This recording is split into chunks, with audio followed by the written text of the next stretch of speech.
Hey, it works. Yes. Hey, what's up, guys? What's going on? How's it going? What's good? It's worked perfectly. I love it. It never happens. I was gonna say it never works this way, man. I'm just gonna go through my shtick real quick, and then we'll start this real quick.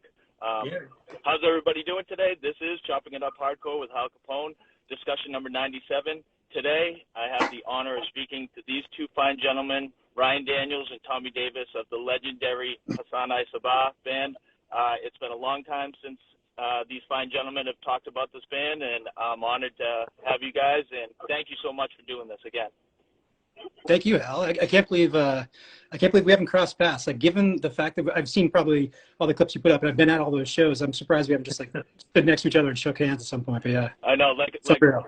like I was saying, we were probably standing shoulder to shoulder and just never introduced each other to, all of us. Yeah. Just so weird. It is. It's amazing. Thank you for having us. This is great. Yeah, like to break the silence after 20 years, like that's how Tommy and I were kind of phrasing it. It's pretty amazing.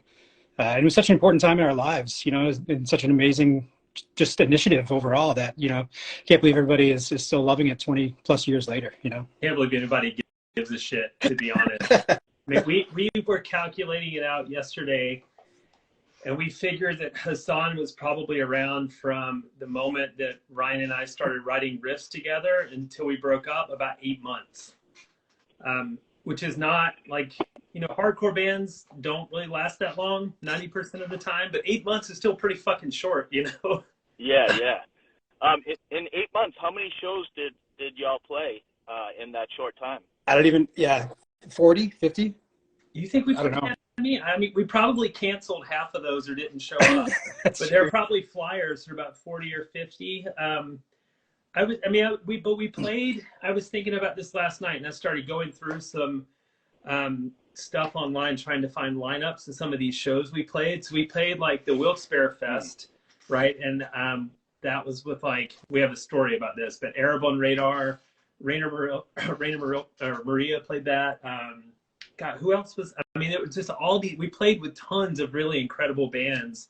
Some of them we knew about at the time, like we played shows with Drop Dead, and I always felt like a total fraud being on the stage with them because they're fucking awesome, and who am I but just some jackass with a guitar. And then we played with some other bands that maybe they were just another band on the bill to us, but you discover 10, 15, 20 years later that people totally love and idolize them. So I think, being together for such a short period of time, we somehow managed to stumble into this scene that was, in one way, was kind of on the wane. Like part of the world that I came out of, I think, was on the wane. But then this other thing was starting to explode with all the bands like Orchid and all the bands that were on Witching Hour and Electric Human Project.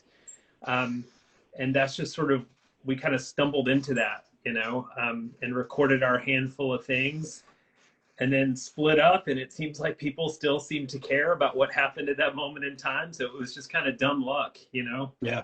There's a lot of legend around it too, though. I think that there's stories, because we were a bunch of fucking idiots at the time. So we would roll into parties and just basically bust everything up, and we kind of became a little notorious in Boston for a lot of different things, good and bad. But I think a lot of that kind of traveled with us, and it kind of traveled with us to, the people that we're meeting, and a lot of the stuff that kind of was connecting. Another thing that really kind of helped with this was the internet. I mean, it's weird to say this, but our first release was an MP3 onto a message board, right? Yeah. That was basically that was our viral moment before viral was viral. This was like 99 maybe. Yeah. And that took off, and everyone loved it. They're like, who the fuck is this? Why is this so amazing? Like, why is it so hectic and blah, blah, blah, blah. And it just sort of became this story that kind of followed us wherever we went. So even though it was very potent, very short, it was something that I think hit people a lot of different ways. And especially now, like listening to some of the stories that people are telling us through this account and through everything else, it's really come, full circle. A lot of people have really kind of, in a lot of ways, resonated with the words, resonated with the angst that kind of came through, and resonated just with the general, the general idea of that time. And it's amazing, even how short it was, it's still that impactful. Yeah. I mean, the band really is almost like a myth of that era. Not a lot of information is out there, you know what I mean? So it's great to hear stories about people witnessing stuff like that. And, it's almost like, you guys didn't put out a lot of music, but it's almost people are chomping at the bit for more and more. And maybe that was like the surge of loving the band so much, is like because what you put out was so amazing. Like every time I heard it, I was like, oh, I can't wait till something else comes out. And then you guys broke up, and I was like, oh, like super bummed out. But I mean, it's almost like a myth of a band around here in New England, you know? That's a big thing. I think Tommy can probably explain this better, but like we broke up before we became what we were supposed to become, you know? So like in a lot of ways, like it was fleeting and it was quick and it was beautiful. But like, I think if we had gotten a chance to do an LP or something else, we'd be like thrusted into the Screamo namesake a bit harder. You know, I think like when you go to, like, good thing we didn't record that fucking thing. Yes. It's true. Now you can listen to those. I mean, this may not be apparent to anybody else, but whatever, like some sort of music backstory. If you listen to the, I don't know, like the comp tracks and the splits and the demos, we were learning how to play with each other. So we had all played in bands before, but I played in a hardcore band for a couple of years called Prevail. And so the song, what? So good. You know that, man. So good. So good. So that band, right, like we had a pretty set songwriting pattern from the moment we started. And it was, I would come up with almost all the guitar parts and write all the songs, do almost all the arrangements or whatever. And that was kind of how that band worked. You know, we kind of knew that from the moment we started playing. When Hassan started, I wanted to write stuff that either, you know, wouldn't have fit Prevail or were just other things that I was interested in. And so I was playing around with riffs that I just I wasn't as comfortable playing that kind of thing. Yeah. Ryan knew how to arrange songs and do stuff with timing that I had never encountered that kind of thing before. And then we went and played with Mike, who's like this fucking demon. Yeah. And I had no idea what the fuck was happening, you know? So like my whole sense of how you write music it was just starting over, right? So those early tracks, I think it's us learning how to play with each other. And when you hear the 7-inch, I think the 3 Untitled 1 and 2 and what's the fucking other one? The Lips Open Up, Palms Explode. What's that song called? Watching the Eyes of Someone Lying. Like those are the 3 songs on that 7-inch that we wrote. I feel like we wrote once we learned how to play with each other. Yeah. I think the arrangements are better. Our sense of like chaotic parts mixing with quieter, more melodic and moody parts, all of that is starting to work in a way where before I felt like we were kind of doing the thing that I hated in other bands that I won't mention, like Usurp Synapse, where it sounded just like, sorry, whatever, throwing shade. Like bands that just strung together a bunch of fucking parts and it was over in 70 seconds. Like that's cool. I still listen to stuff like that, but that wasn't like the kind of music that I think wanted to write. And some of the really early stuff has that feel a little bit. Yeah. But those 3 songs on the 7-inch that I feel like that was what we were going towards. Yeah. And we had a song or two that we never recorded that were sort of later songs that were kind of doing that a little bit too. Yeah. So we had kind of figured out what band we were and what we were going to be at the moment the 7-inch was recorded and when it came out. But of course, that's like right when we broke up. So I think Zach and Chad played a lot of that too as well. So like Zach had joined us after we had already kind of done a lot of songwriting. Like at the beginning, it was kind of like Tommy and I 50-50 sort of splitting parts, and I was arranging with my metronome Mike, fucking amazing guy. But like by the time Zach came in, he was bringing like a Black Flag type feel. He was bringing in like a Cro-Mags type feel, which wasn't what we were going for, but like the element of his songwriting and riffs were kind of coming through a little bit to that extent. Yeah. So even like, you know, some of like the harder, chunkier stuff kind of came from him writing too. And Chad's lyrical abilities, he's a poet, you know, and so I think that it kind of elevated us even more to a real band. You know, beforehand we were just kind of screaming over stuff and just trying to make it work. But by the time Chad came in and made sense of everything, and you know, if you read the words of Chad's lyrics outside of the music, they still are awesome. Like they can be kind of completely part and parcel and not sort of attached to anything, and it's still art.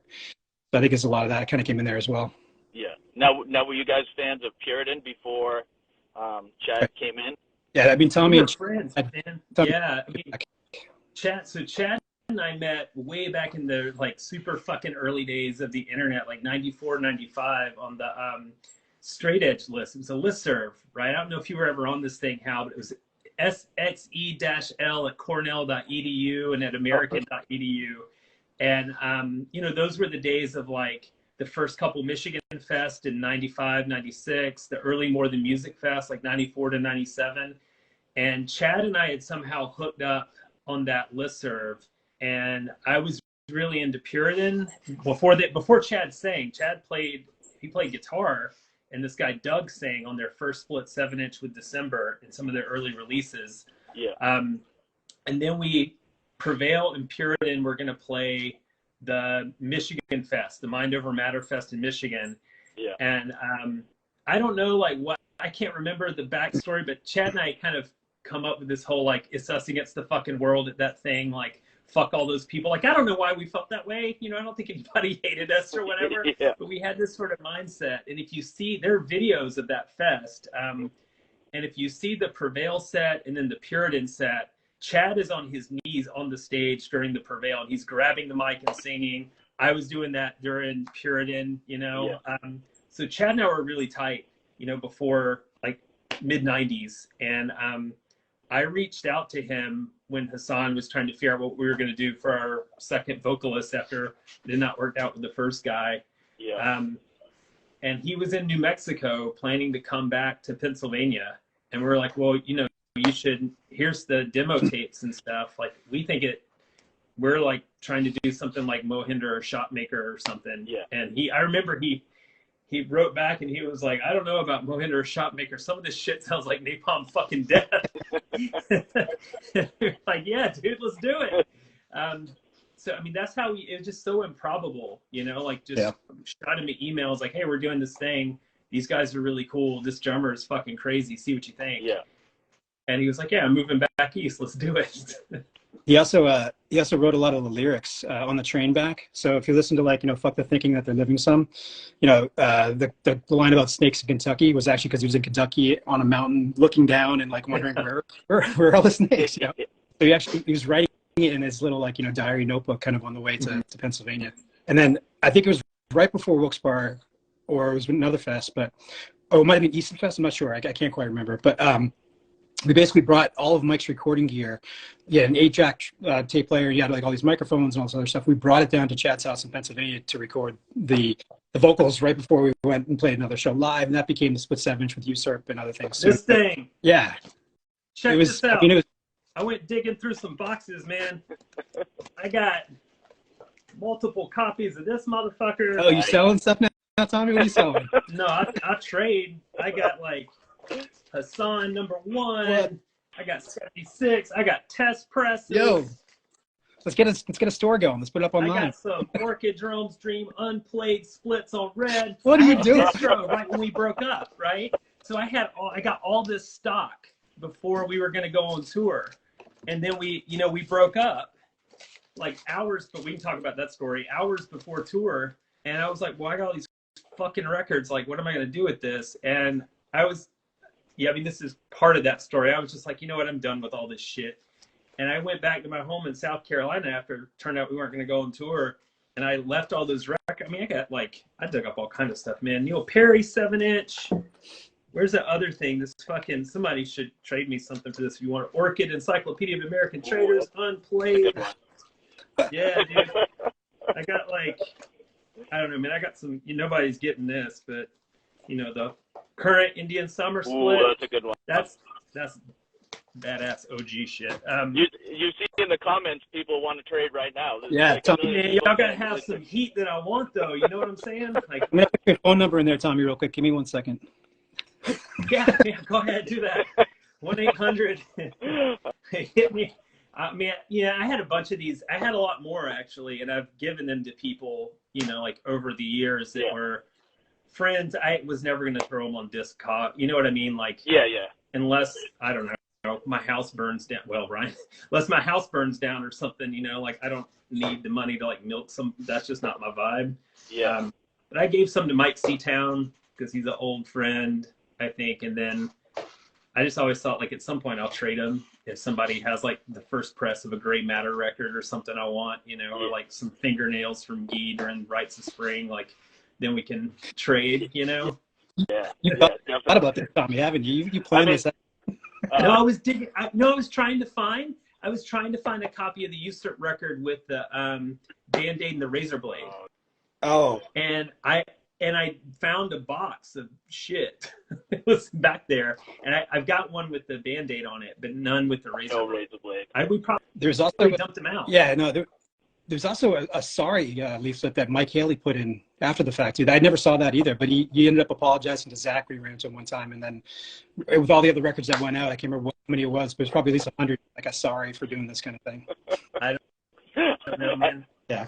Yeah, it probably wouldn't fly nowadays, but like, I mean. Oh man. So when we saw it, we were like, should we say something? And we're kind of debating back and forth, and that's part of like what was on our side of the cover, but we didn't want to obviously hinder somebody's creativity, and we don't want to be that kind of band that just like doesn't want to do it because of a certain thing. But like all throughout the process, like we weren't involved. Like we're telling Mike Haley, we're like, dude, this is fucking lame. We can't be. And then he just ended up putting it out by himself. Like we had these internal conversations, and we finally brought it to Mike, and we were like, we're not okay with this. And he didn't listen, just kind of kept on going. But yeah. I mean, it's legendary, and people are talking about Scram stuff like that. That's one of those like benchmark records that everybody kind of goes back to. So from that perspective, it's nice. I just wish that it didn't have such a tone to it that kind of created a lot of different negative things. Because for me personally, probably about a year before that record came out, I lost somebody to suicide that was really close to me, and they were part of like the scene that I grew up in Merrimack Valley outside Boston, which was like Piebald and Cave In and Verge and those guys. And like this guy was a close friend. Like he would come over and talk to my mom. We'd have shows and stuff like that. And like losing him in my life was really, really big. And I think that scar wasn't fully healed yet by the time a lot of the stuff came out. So for me personally, and I know Chad had some other moments like that too, it was just inappropriate. It was bad. Yeah. So. Now, Tommy, you had mentioned Usurp and kind of the song structure of them. You guys did a split together. Were you kind of not feeling the vibe between both bands on that split because you said that, or? So, all right, let me. I'm not. So when Hassan was around. No, I mean, I'm not going to say anything super inappropriate. I'm just going to be honest, So when Hassan was around, like, just to sort of set the table, like, we were all emotionally unstable. And I'm being serious. I'm not, like, trying to romanticize. Like, I think back on that time in my life, and I met a lot of people that obviously I'm still friends with and really close with. It was very important, but I was totally emotionally unstable. I was probably suffering from anxiety disorder and didn't know what that was at the time, didn't have the language. We were fucking drunk all the time. And I don't mean like just getting drunk and playing video games. Like we were wrecking shit. Yeah. We were a fucking menace, So that was not like a great place to be in to like do the things that we were doing. So we did in that context talk a lot of shit about a lot of people. Some of it merited, some of it just like somebody probably needed to sit us down and just be like, yo man, write some songs and shut the fuck up.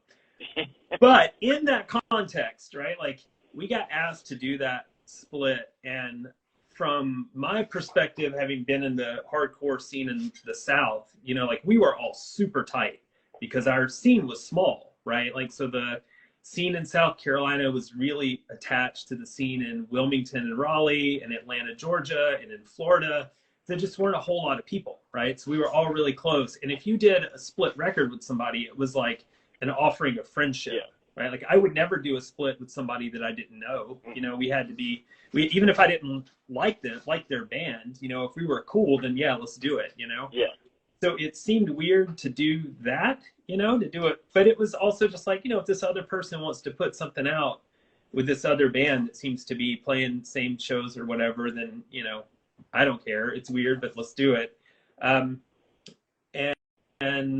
yeah, I mean, I think we saw that, and Hassan in the early days, we had this stuff with like Hassani Sabbah and the Holy Hand Grenades and all this kind of shit, and we were being kind of stupid and ironic or whatever. And then when Chad got in the band and Zach was part of the band too, we kind of had conversations, like, do we really, like, that's not who we are? Yeah. Like I'm not a fucking bomb throwing terrorist, like I don't want to fetishize violence for the sake of it, you know, to like make the band look a certain way. Um, and then when that thing dropped, it was like, man, this is really fucking stupid, you know, like Ryan said, people that we know and some of us had people close to us die of suicide, and it's not a joke. It's not something to like make your band look cooler, and it's not edgy or what the fuck ever. So I don't know, man. I was a little bit older than some other people involved in that thing, and I was just, I don't know. It did not seem like my aesthetic. The whole like pseudo ironic corporate riff on Nike just struck me as fucking dumb, you know. So I didn't know who those people were. I didn't really care that much about the music. Like other people love it, and that's great. It just wasn't my thing. The like whole aesthetic, I thought, just wasn't. I don't know, man. It just seemed like a weird thing to pose over. I mean, you know, like. were we excited about being on a split record with a band that had 1,000 split records and was part of the scene? Yes. Were we as proud of the output and what it's affected? I don't know. No, I mean, that cover is a direct response. Like our cover with the handwriting is a direct response to the Usurp side, because we were like, if they're going to do this stupid, what we thought of as kind of stupid corporate whatever, suicide ironic blah blah blah, it's like, well, let's just fucking handwrite this thing, you know. Like we were all coming out of that early mid 90s gravity, repercussion, abolition stuff anyway. Like that's where our head and where our hearts were.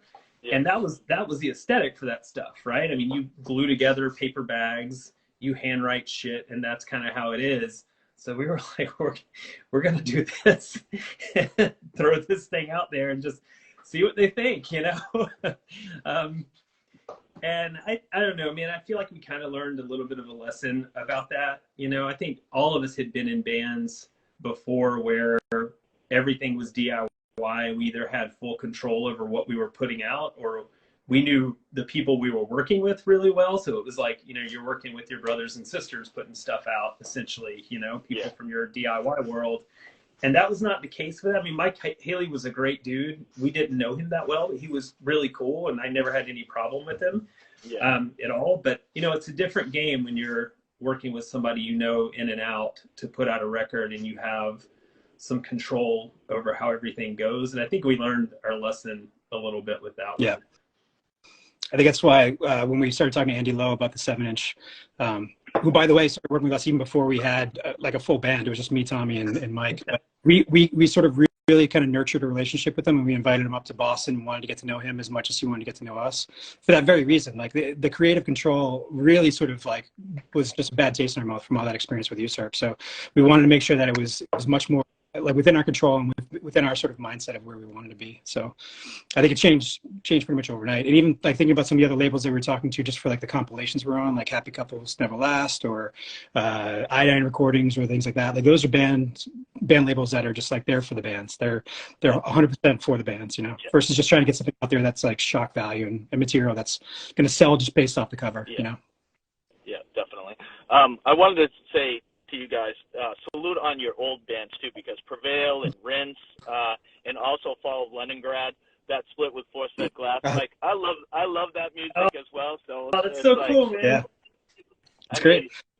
Prevail is so good. People should go back and listen. The same as Fall of Leningrad. Like the multiple vocals in that split is just like I don't know, man. It's mind-boggling, and I love Force-Fed Glass too, so it's just a great split. If anybody hasn't heard it, you should go back and listen to it. Same thing with Prevail and the Rinse 7-inch, like awesome stuff. All that stuff that's mentioned in one way or another is all Hassan, because like me and Mike were in Fall of Leningrad, Zach was in Force-Fed Glass, Chad and Tommy were in Rinse, and it just all kind of came together. But yeah, thank you for that. Honestly, I haven't heard that for Fall of Leningrad, and it's nice to hear. I think that's where me and Mike really kind of learned how to do songwriting together, because I was coming from bands. Like I played with a lot of the folks from Sinaloa in high school. They were in bands together, and when I started joining with Mike, he was coming from like a Biohazard, Madball kind of era type thing. Like he was much more hardcore, and I was kind of introducing to all this other random stuff, and his eyes were just getting bigger and bigger and bigger. And like as we were kind of playing together, I was like, do this, do this, do this, do this. And then I think, you know, Fall of Leningrad was kind of like a test bed to some degree for what became Hassan's song structures later. So yeah, thank you for that. That's awesome. I always ask, what were you guys listening to before you found punk and hardcore, and what kind of grabbed you to start getting into punk and hardcore as kids? As kids? You know, I have this photo that my mom sent me not that long ago, and I'm like maybe 4, and I'm kind of like passed out asleep in front of a record player. And it's like my sister's 6 years older than I am, right? So she was, this is in the 80s, she was listening to Duran Duran and all that kind of stuff, you know? So I somehow got into Kiss when I was super, like 4 and 5. Yeah. And I had this Kiss poster, and it was just all 4 of their faces, you know? Yep. And at night, I would make my mom take it off the wall when I went to sleep because it was like creepy. But I would make her put it back up before I would like get out of bed, you know? So somehow, man, for me, like I was watching MTV all the time, you know, which meant 120 Minutes and Headbangers Ball. Yeah. So I was always into metal, like when I was super young. And at some point, you know, in Headbangers Ball, I think when I was like maybe 13, you start seeing like Agnostic Front on Headbangers Ball, right? Yeah. And like I was into Danzig, so I went back and got into Misfits and Samhain. All those dudes are wearing like Septic Death shirts or Dead Kennedy, so I started listening to that. And I didn't have an understanding really of like that Dead Kennedys was punk and that Napalm Death was grindcore, or that Morbid Angel was death metal and this other thing, Exodus, was thrash. It was just like, I'm a kid in sweet fuck all South Carolina surrounded by a bunch of Baptists. Like, I kind of like this because I think it's cool, and they fucking are scared of me, which is helpful for my self-preservation, you know? So I was into all of that stuff. And I think when I was like, and I somehow got into like The Cure and Depeche Mode and all that kind of stuff, you know? And then there were these kids at high school that had fucking mohawks and crazy leather jackets and spikes and all that kind of stuff, you know? And I was like, whoa, who are those people? And somehow, I was trying to think about this the other day, man. I don't know how this happened, but I went from like doing my own thing to being friends with this kid, Robert Bird, who had a huge mohawk, and he drove a red hearse, you know, just total like terrifying motherfucker, but super smart. He invited me to a show, like a local show at a American Legion Hall. And it was the first show I went to, you know, and I remember walking in there, and I think I was wearing like a Mud Honey shirt or something, you know, like, which is cool. Yeah. And Mud Honey's fucking awesome. Yeah. But like, damn, dude, we didn't plan that. I didn't plan that. Yeah. So I'm wearing Ryan's shirt. But I went in there, and it was like, oh, this is not the thing. Like, everybody else is wearing like Jawbox shirts or whatever, and I think that's when I kind of figured out like the punk world is different than all this other stuff that I was into. And, you know, I think that experience was similar to a lot of people's, where I was sitting and looking up on the stage. It wasn't a stage, but there were kids that were my age or a little bit older playing in bands and just ripping shit, you know, and people were going insane. And it was still one of the most violent shows I've ever seen, you know, but everybody was helping each other up, you know, people were getting the hell beat out of them, but it was great. And I think at that sort of moment, I figured out like what punk was and what hardcore was. And it seems like within weeks, I was finding out about bands like Minor Threat and Bad Brains. And we would go, I don't know how, but there was a pawn shop in our town. And every week they would get punk tapes, you know, used. So I could go there, and for $3, I remember I got a stack of tapes. I get Circle Jerks Group Sex, and it's the old one, right, where it plays twice on one side, on the other side it's like, fuck the record industry, record over this. Black Flag, My War on cassette, and Dead Kennedys and God We Trust Incorporated, right? And we would just keep going, man. I'd find all this stuff, and I kind of like learned through those friends. I started learning about stuff like Christian Death and the Swans and Bauhaus and a bunch of Throbbing Gristle, all this other weird shit. So yeah, I mean, I think like, you know, it's a weird thing where you start at that point in the 80s, you know, where a lot of stuff is coming through zines or MTV to a certain degree. You're getting wind of all this weird music, but until you're part of a scene, you don't really know how it all separates out, for good or bad, right? Yeah. But it's also like the place where you learn punk has its own kind of ethics, right? And what the DIY thing was all about. And yeah, that's sort of how I fell into all of that. You know, I learned like years later, like I liked Agnostic Front from Headbangers Ball, you know. Yeah, yeah. Like years later, I learned like they were cool, you know, in hardcore. I just thought they were like this metal band, you know, like with this singer that was scary as shit. Like that dude was scary in a way that like the people from Death weren't, you know. Like I still love Death. Yeah, yeah. This like, Death is cool. Yeah. But fucking Roger Murray is scary as shit, you know. Like I don't even fuck with that dude. Yeah, so that was sort of my like weirdo music journey into punk. I guess I had a similar journey. It probably didn't start out the same way though. I think you asked when we were kids what we got into. Yeah. So I think my first love rather, when I started playing guitar around like 9 or 10 was surf music. So like I would idolize the Ventures and idolize like Bob Bogle and how fast he was picking and just how crazy it was, and then try to play it. But then, you know, as I kind of got more into music, and I guess especially being in Boston, proximity wise to being a lot of, you know, amazing Boston bands like this is probably through the back door to punk, but college rock like the Pixies, O Positive, Buffalo Tom, like all this stuff. My cousin was huge into all this stuff, so that kind of formulated there. But he also turned me on to the Ramones, and I kind of played the Ramones in my head back to something like the Ventures and how it was really just fast, fucking straightforward, like no frills type chords. And that was like, wow, amazing. Like I need this, I need to go there. And you know, through that it became more things like, you know, just keep digging to the CBGB scene, finding out, you know, hardcore, like Tom was talking about before. And then also like back to the proximity thing, being around bands like, you know, In My Eyes, Bane, 10 Yard Fight, you know, all these amazing, like, you know, old school hardcore bands were just playing like in the town next door to me. And so I would go out to shows, and even though I wasn't fully into, you know, that type of thing, it was always amazing to see that, and always just like a beautiful community. And like people were helping each other out. Like this is all the straight edge community folks, and so we're, you know, doing like Food Not Bombs, and we're doing like other things on the weekends, and just being great people and being a community. So the more I got into that, the more I got into like, you know, bands like Piebald or bands like Converge, which opened me up to Screamo, and really thinking about like, you know, I don't know, the idea that you could still have elements of hardcore and have that angst come through with a beautiful melody. That was like my Cambrian explosion. That was like, oh my God, you can do this and get away with it. Like this is so awesome. And so it was like, you know, Ordination of Aaron, Julia, Native Nod, Indian Summer, like the list goes on. Portraits to Past came in around that time for me too. And that was really when I started, you know, solidifying a lot of my style and what I really loved. And then by the time Tommy and I met, like I was probably a wave past like a lot of the early, you know, Gravity Records and the San Diego scene stuff, but it was all about Honeywell. It was all about like Mohinder. It was all about like Portraits to Past again. I'm going to just name him twice because they're that good. Heroin, you know, everything. It's just like, that was for me. That's where I finally found like the place that I wanted to kind of be in, and that was my punk rock history for sure. But started off in different directions. I think it was probably just through music in general. Like I just have a love for music. Like I'll listen to everything. I love really abrasive hard music, but I also listen to like, you know, really amazing ambient quiet stuff, and, you know, Stockhausen, and just the idea of sound and noise just is what I love. So all across the board spectrum. Nice. I just want to talk about the elephant in the room, since it's been talked about on this comment section for the whole time we've been talking. I'm just going to say my viewpoint on this. I hate the word scram. I hate it.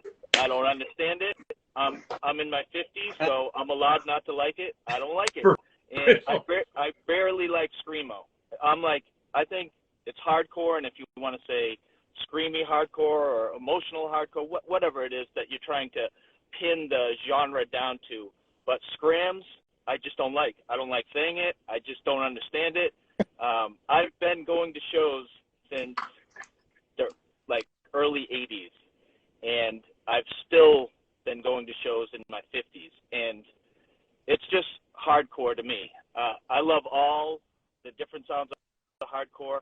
What do you guys feel on scrams? Because I know it's not a great word for us older gentlemen. So what do you think of that? And even Screamo, because it wasn't Screamo until all these bands broke up anyways. So what do you think on that? How much time do you have? Yeah. You know, the first time I saw scrams was on the fucking internet somewhere, and someone had attached it to Hassan. It's the first time I'd ever seen it, right?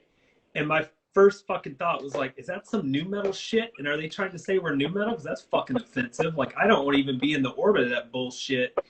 And then I found out what it was, and I was like, man, I don't know. Like, the kids can do whatever they want. That's not my vibe. Like, I think when we were around, like, screamo was a thing. It was a term that everybody kind of used jokingly or ironically or whatever. But I think we just thought of ourselves as a punk band, like we were a punk or a hardcore band. Yeah. And all that stuff that we listened to, like Indian Summer, Mohinder, Heroin, Shotmaker, like that was just all punk and hardcore. And I mean, Hal, you probably remember this because you're fucking gray beard like I am, like there was that time in the 90s where, there was hardcore, like Outspoken, Earth Crisis, Chokehold. And then there was hardcore like Current and Iconoclast and Struggle and Downcast and all that stuff, right? And there was like a moment, I remember going to More Than Music, I think in 94 when it was in Dayton. And that show was like, it was the perfect crystallization of that. It was Split Lip, Ashes, Outspoken, Current,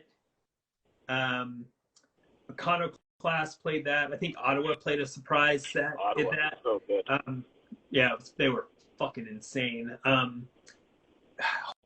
whole bunch of other bands like that. But then it was like, I remember this distinctly when Chokehold went from being like full on chugga kind of tough guy stuff to being political and putting stuff out on Bloodlink and sounding a little bit gnarlier and like learning to play it a little bit faster, like they were hardcore, but they weren't like Victory hardcore. You know what I mean? Like there was that kind of distinction. So there was a lot of debate around what was hardcore and what was punk in that vein. And I think we and a lot of all those bands that we were playing with, I think we just kind of all understood ourselves to be a certain kind of hardcore that was maybe more legible because we were attached to DIY ethics and we didn't want to have like fucking college block lettering for our name or like glossy covers or whatever, like we were hardcore, like Kent McClard and Ebullition were hardcore, or Gravity was hardcore or punk.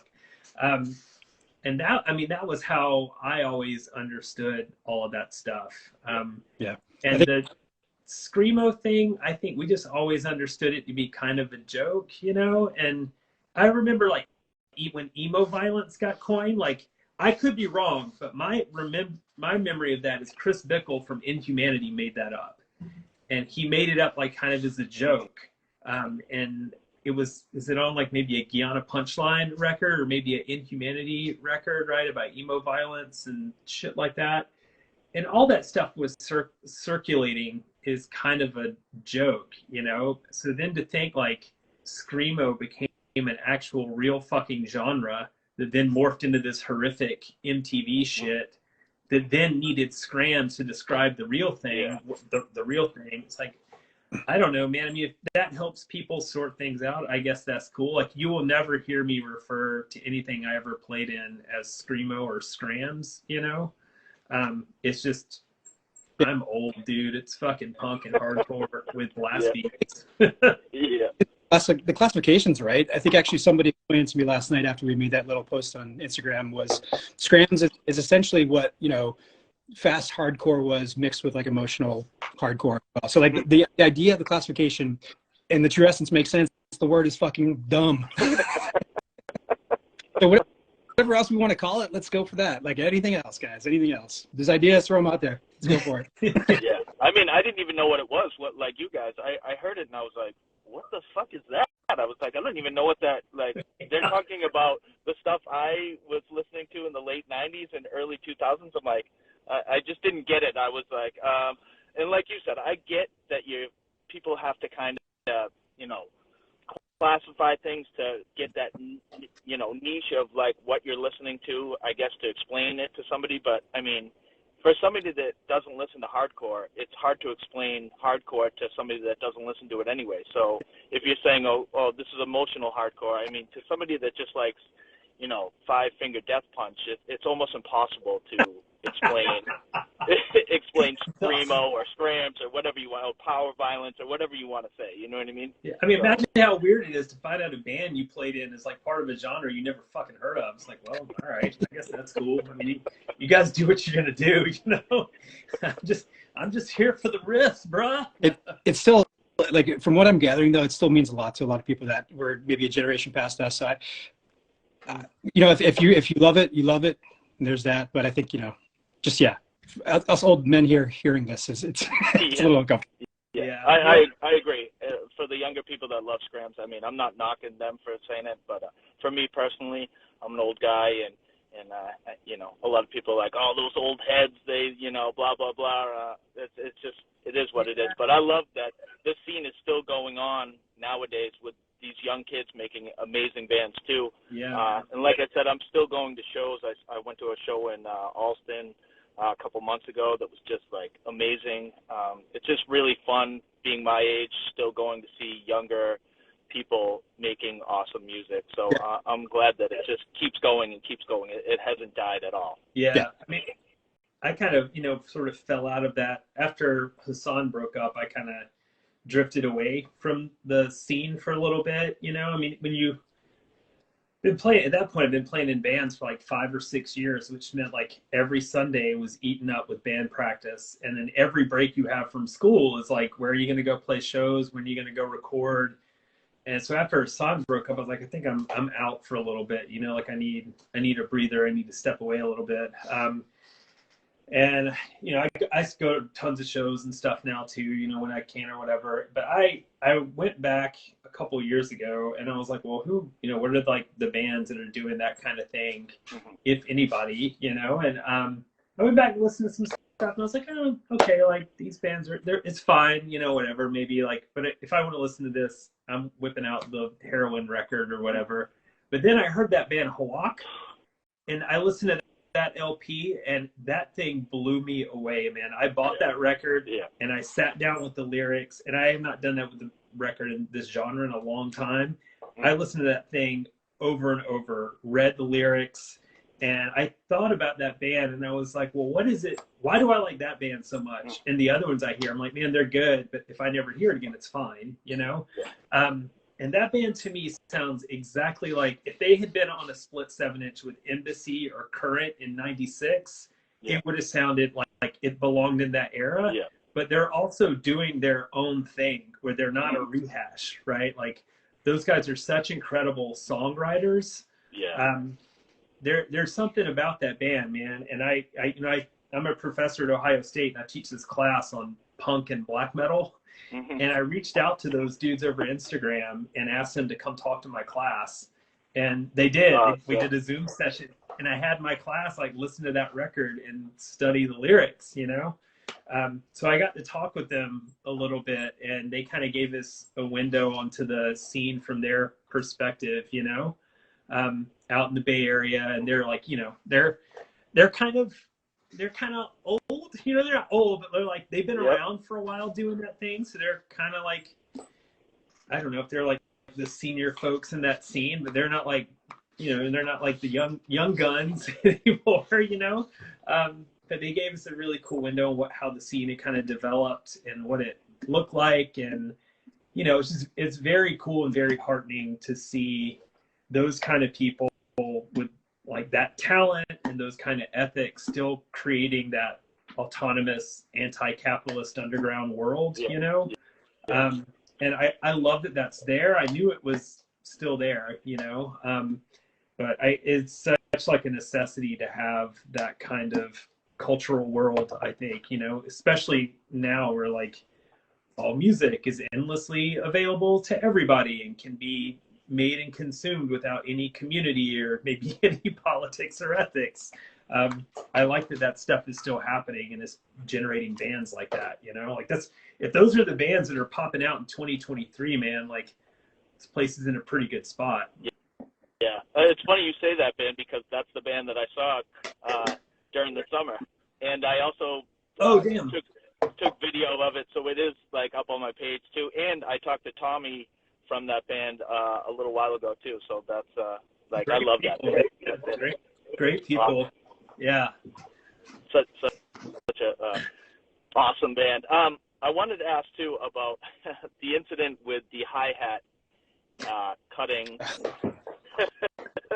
and was it true that you got fixed up and then went back and finished the set, and Caven stopped playing so that y'all could finish what you were doing? Is that the story? I got the fucking scars. Here's what I remember. We were, I was singing at the time, and yeah, the hi-hat went flying. My finger just felt weird, and I looked down and I could see like muscle and bone, and it was kind of, the tip of my pinky was kind of loose, and there was blood all over the floor, and I was like, oh shit. And so I was holding it so it wouldn't fall off, and I went to our friend Pat Flynn, who was like our roadie, and just like, I don't know, probably had more brain cells than we did at the time. And I was like, Pat, I need to go to the hospital. I got to go somewhere, And we were at Waltham. Is that where we were, Ryan, that show? Yeah, I think it was Brandeis University. Yeah, I think I went to like the Brandeis University Hospital or something. And yeah, they fucking sewed me up. But as I was going out, I heard Ryan grab the mic and he was like, if anybody finds a pinky on the ground. And I was like, I wasn't going to say anything because I was worried my finger was falling off. I was like, oh, I got the pinky, Yeah. And then did we play when I came back, or did we play another show like right after That's that? where it got hazy for me, because I saw that story too. And I honestly can't remember. I do remember obviously the blood everywhere, and I remember grabbing the microphone, but I think I want to say, I don't know if this is against legend, but I think that you left and you were in the hospital for the night. But yeah, I don't know. No, I can't remember. Not for the night. They sewed me up and wrapped the thing up. And somewhere in that short window of time when I was singing, there was one day where we played 2 shows back to back. Like we played and then went and played somewhere else. And I don't know if it was that one. Like I didn't come back and keep playing the show. I came back and Orchid was playing. And they covered Project X at that show. I remember that because I was sewn up. I was like, I'm going to go stomp some motherfuckers for Project X. But so we didn't keep playing that show, but it's possible that we went and played another show somewhere else, like Haverhill or something right after that. I can't remember. Like, yeah, back in the day, we used to just, like, I didn't say no to any shows when we were kind of, getting offers. So like, yeah, we can do it. What time is it? 7 o'clock? We're playing a show at 6. We'll be there. Yeah, no problem. Yeah. There's a lot of that happening. Yeah, I know that in Lawrence you were singing and Zach was just playing guitar. So by that point, I think you probably needed like a month or so to get fixed up. But you're definitely only singing then. Maybe it was that show. I'm not sure. Yeah, I can't remember, man.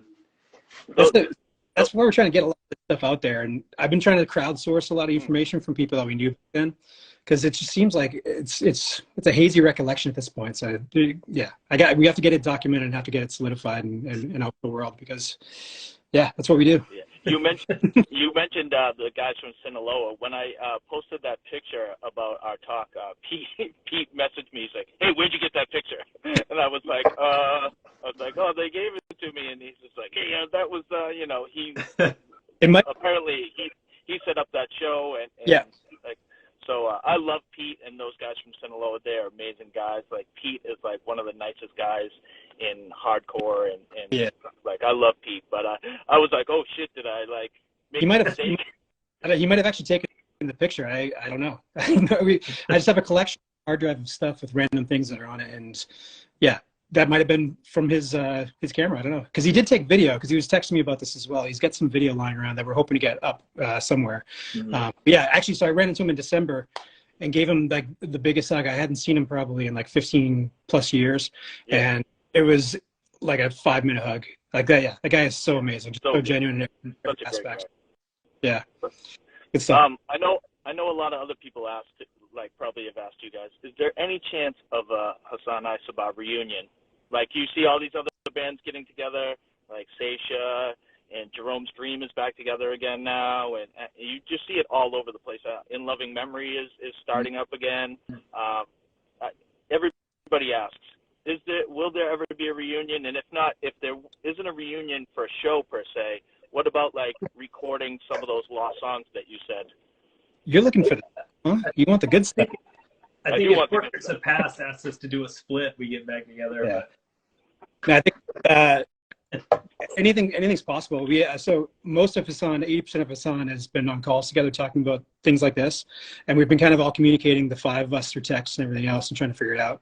There's a lot of practicalities that comes with that. So I think that there's definitely a hope and definitely a dream and something that we want to do eventually, because I think it'd be a nice way to kind of, just have closure to some degree, or have a finality to all this stuff. Because when we broke up, it really felt like it was way too fast, and a lot of people that were making decisions for that back in the day really regretted it, and they had this sort of longing and lingering that they kind of have to resolve. So I think that there's definitely some hope there.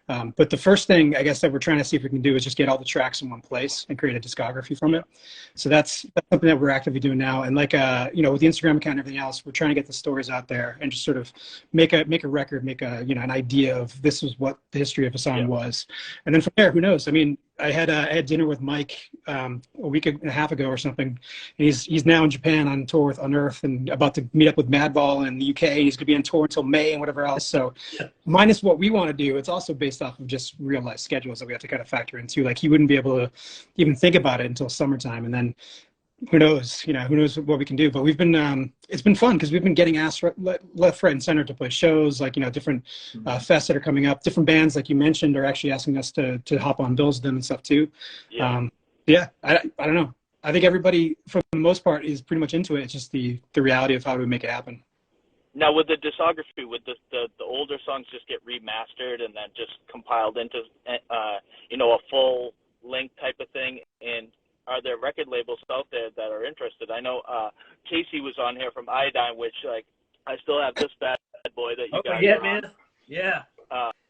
So I mean, are you in touch with labels trying to put out the discography? Because I know a handful of labels that would want to jump on that. Yeah, I think we're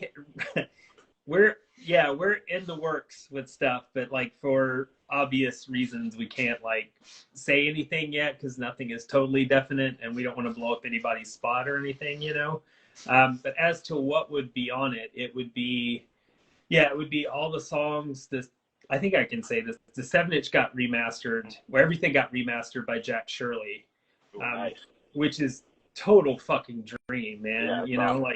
To have had a 7-inch recorded by Kurt Ballou and then 20 years later get it fucking remastered by Jack Shirley, we have no business having that stuff attached to our music. You know what I mean? Those guys are both geniuses. So he's done the remastering. So we've gone through that process and got all that stuff. So at this point, we think it'll be a 12-inch discography. And we're working on stuff like the liner notes. And like Ryan said, we're trying to get information and details and stories and kind of get everything straight a little bit. And Chad is putting together some stuff that will discuss the lyrics and the songs. So I think our hope is we had talked about it for years. We thought some of the stuff was lost. Yeah. And the reason we had never tried before is we were just it's impossible because all the tapes are shot. Mm-hmm.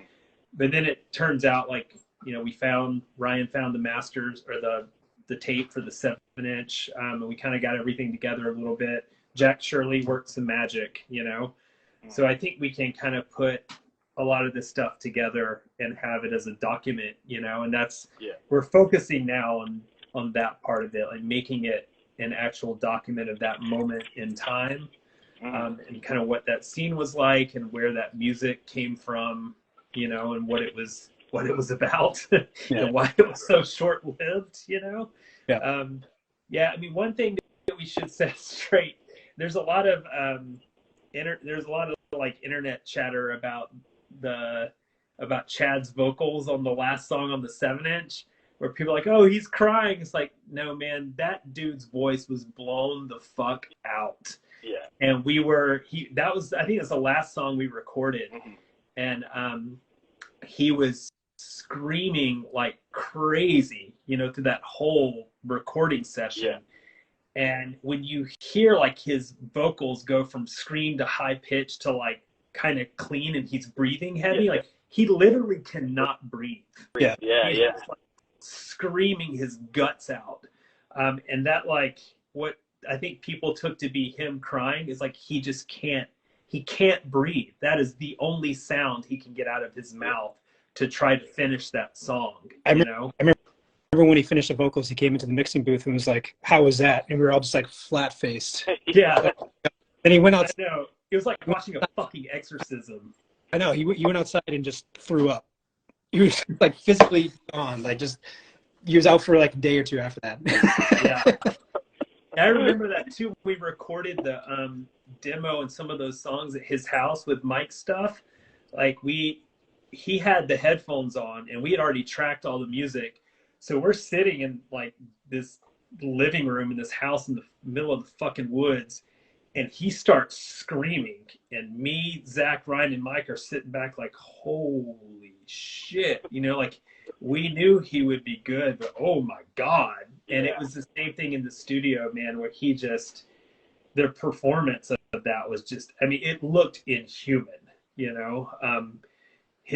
I remember his body and his face, like he was just totally shot and wrecked. Yeah.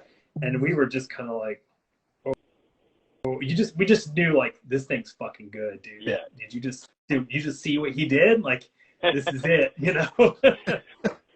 I mean, that being said, if you guys do a reunion show, are you being old like me? How is that gonna, unfold? Because I know I can't exude that much energy that I used to.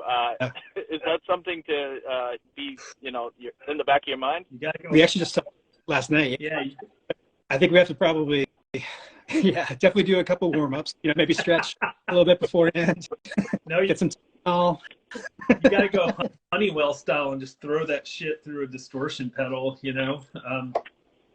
I think the one thing that would be interesting though is if with hindsight being 2020 to be able to play now and knowing the song structures and actually the musicality of it, I think we might be a better live band than we were back then. Back then it was performance art, and I think it was awesome, and we always played amazing shows and really ripped it up. But I think for people that have listened to the songs for 20 years, doing something like that might be a disservice. So if we play again, it's really kind of making sure that the music comes through. So I think if anything, a lot would probably be helpful and change. But yeah, we've had a lot of conversations around how this could actually unfold, and that's one of them. It's like, can Chad sing? Can Mike play those insane beats? With me having probably one of the the arguably easier parts, I'm still struggling kind of getting some of the sequencing down because it's small, but there's some little like intricacies and timing and stuff that we jump and do parts that are it sounds like a blare of music, just a blast of music, but there's definitely some things that we're listening to in terms of like, mathcore, math rock and other things that were kind of coming through in some parts that I can't keep up with right now. So. Oh, that's awesome. I mean, I can't wait. If it actually does come to fruition, I'm amped, and hopefully it happens in New England, like where it all started. You know what I mean? I like those shows you were talking about in Haverhill and Lawrence and places like that. I mean, those shows were so special to me, and in the Red Barn and stuff like that in North Andover, and just like very, very special places, especially New Hampshire kid like me with Safe and Sound up in Rochester and Cafe Savoy in Manchester, New Hampshire. Like it's just very, very special time for me, and I can't tell people enough how special it was. You know what I mean? So really, it was. Yeah. Are you getting a timer on your thing? Because I know Instagram says. I think we've got like probably like 1 or 2 minutes left. So yeah, I think if you're good, Hal, this has been super fun. So I think we can probably call it. Yeah. This is any last question. Yeah. I mean, I just want to thank you guys so much for doing it. I know a lot of people wanted to hear some stories. Like I said, the band is kind of a myth in legendary status. And I just want to thank you so much. It's an honor to talk to both of you. Definitely, I want to stay in touch. I'm always putting videos out and stuff like that. If you're ever up in New England, I know, hit me up, hang out, get a coffee, whatever. Yeah. But I just want to say I love the band, and I love all your old bands that you guys were into as well. And I have nothing but great things to say about both of you guys. Oh, thanks, man. Thanks so much for caring enough to let us do this. Yeah. It's very cool to sit and try to remember how this stuff went, to see that anybody actually cares about it still. So it's very cool. Amazing. Now, is there anything to pitch real quick before they shut us off? Anything you guys got like that anybody should know about real quick? For now, I think it's just the account. We're going to try and update it as much as we can over the next couple months, and then you're going to hear some news this year for sure. Awesome. People got pictures or videos or stories or flyers or anything like that. Like, we need all that stuff, you know, as we put the discography together. So if people have got stuff, man, we would love to see it. I try to anything I find, I try to send to you guys too. So man, definitely. Have a great day, and thank you so much for taking time out on a Sunday. You know, family. You know, that's why I'm parking lot pimping right now. Wild card weekend, man. Yeah. So, thanks again, guys. I really appreciate it, and let's stay in touch. Thanks, Al. Thanks. All right, guys. Bye. Thanks, y'all.